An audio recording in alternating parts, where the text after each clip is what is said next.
Hi, Group 5 classmates. My name is Valerie Williams.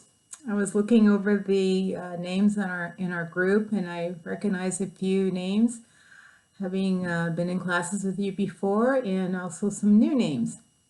So I apologize ahead of time for those who've already heard my background and my bio, because I feel like I'm repeating myself again. But for those who don't know me, my nursing career started in 1978. I graduated 2 years later with my ASN. And from that point, I worked for a few years as a floor nurse. And then I moved down to Riverside, got a job at the county hospital, really great experience. Became an assistant head nurse at that point, and then went on to get my BSN at the White Memorial.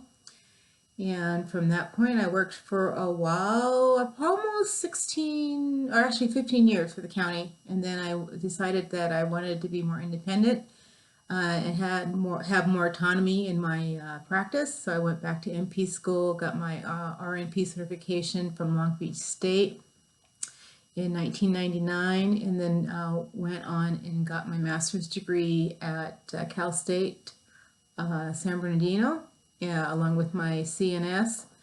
And I've been working as a nurse practitioner for Kaiser Permanente in Fontana Medical Center in addiction medicine, sleep medicine, and also internal medicine. So I'm currently now in sleep medicine. I enjoy it. I plan to be there for another 6 years before I retire. And it's really been rewarding helping people sleep again. So I'm very, very happy to be in a manageable workflow situation. My personal background is I never had kids, but I did have cats all the time. So there's always a cat in my home.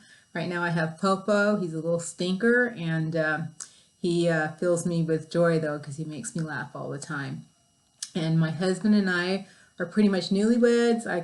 We got married 4.5 years ago, I believe now, and now we live in Yucaipa. So I had to move from Grand Terrace, and I love our little perch up here in the mountains in Yucaipa. We both like to be outdoorsy, and we like to hike. We like to do half marathons. We like to cycle if we can, and we just like to get out and put around in the yard and the garden. So we really have a great life enjoying the outdoors where we live at this time. And then another unique thing in my background is that I did short of 30 years in the Air Force as a flight nurse, and I retired about 2 years ago, and that was a wonderful, rewarding experience for me that I will never forget. So that's a little bit about me. So I'm going to go now and answer the questions that we needed to answer for our discussion board week 1. And the question was, what is the difference between research, activities, and quality improvement? So what I did is I went and cited information from Foster's article 2013, differentiating quality improvement and research activities. So what I did, I just kind of made this is what quality improvement is versus this is what research is. So quality improvement is a systematic approach, and it uses collected data to support or defend the needed actions to improve the quality. And it's usually localized to quality improvement in a healthcare setting or on a ward or in a smaller specified area in healthcare. Research is a lot more systematic in its investigation, and it's not intended to be implemented immediately. And there's a lot of testings and trials and different things to collect before it could be available as generalized knowledge. Another thing about QI is that it's cyclical in nature, and when research is not cyclical in nature. And another thing with QI is that the clinicians that see clinicians' experiences are really important in QI because they can observe things that are happening on the floor or unit level that definitely need to be addressed. And then once it's addressed through the Q quality improvement, then things can be changed to increase quality care for our patients and improve the outcomes for our patients. In research, change is only implemented over a long period of time and only if it shows there has been a significant finding in the hypothesis that has been put forward to challenge if it works or if it doesn't work. If it's not a significant finding, then the information is then not implemented in a generalized fashion. The other thing is that some quality or characteristics of a quality improvement are safety, effectiveness, patient-centeredness, timeliness, efficiency, and I think it's I can't see that last word. I think it's efficientability, and just the opposite of research. Research is definitely the cornerstones of research is that it needs to be bias-free and also decrease in errors. So it's, those have to be kind of eliminated to get a true finding. And it's usually done on a lot larger scale as far as the sample size and usually using randomized control groups. Another thing with QA is that you will see immediate improvement if the project is implemented. It usually is implemented in a timely manner and then reevaluated through the evaluation process to make sure if there's any tweaking that needs to be done. And not so much in research. There is in research no urgency to implement the findings. It usually will take a lot of time for that to be implemented because usually then if it is significant in its findings, then it's kind of spread out in a generalized knowledge base to everyone. So they have to be really sure of the outcomes. And with the quality improvement, you have a limited data collection because to implement a new practice, sometimes on a small scale, you don't need a lot of data collection or research findings. You just maybe need a smaller sample size of your data to support what you're trying to do, versus with a research process, it's very sophisticated methods are used to obtain the information and to categorize it, to decrease the bias and errors that might occur. And you always will have usually a randomized control group or a comparative group.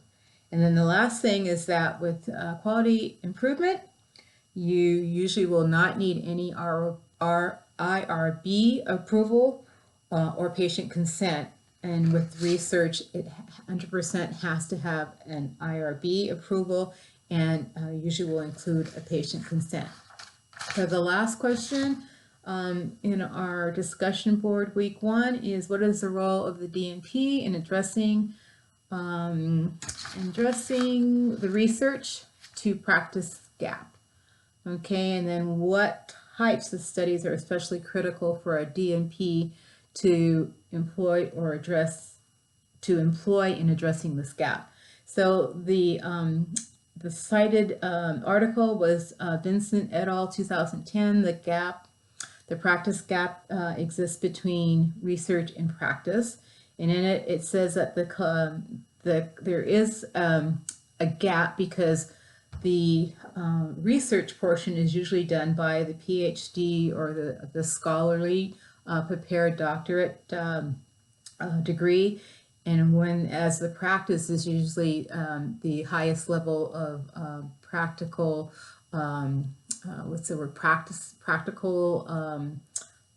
clinical or expert clinical clinicians who will then use their knowledge that they get from research and done by researchers, and then are able to then look at that information that is provided by the research done and then apply that in a appropriate manner to situations in their field of practice or in a way to improve the quality care or outcome in our patients in whatever healthcare settings they may be in. So actually, we need to not be a separate branch. We need to not say researchers are over here and actual practicing clinicians are over here. It really needs to be very collaborative, and that we use our information and our clinical expertise together to find the best outcomes for our patients. I will be the first to say that I did not realize that back in my day of my first nursing years that research, the word was kind of I just anybody said research, I would say no or go the other way because I really didn't see the value of it. So I'm really kind of like having an aha moment in this DNP course, learning how it is so valuable and how it's so valuable to me to be able to practice using things that have evidence-based findings that can support the what I'm trying to do on the floor or changes I would be trying to make as a leader in my DNP role with my staff. So I'm just really happy that I no longer want to run away when I hear the word research. And it mentioned that what types of studies are especially critical for DNPs to employ in addressing this gap. And it mentioned 3 types of studies: is basic research studies, efficiency studies, and also the effectiveness studies.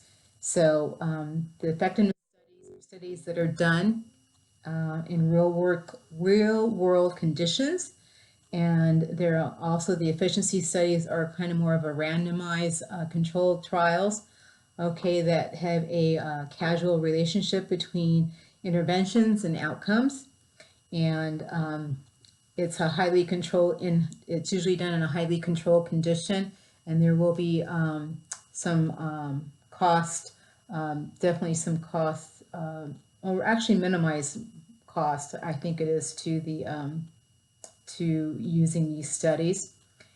And the other one is basic research, is basically research studies or knowledge generating phases that collaborate with the PhD and the practitioner to ensure that the research is relevant and can improve patient outcomes.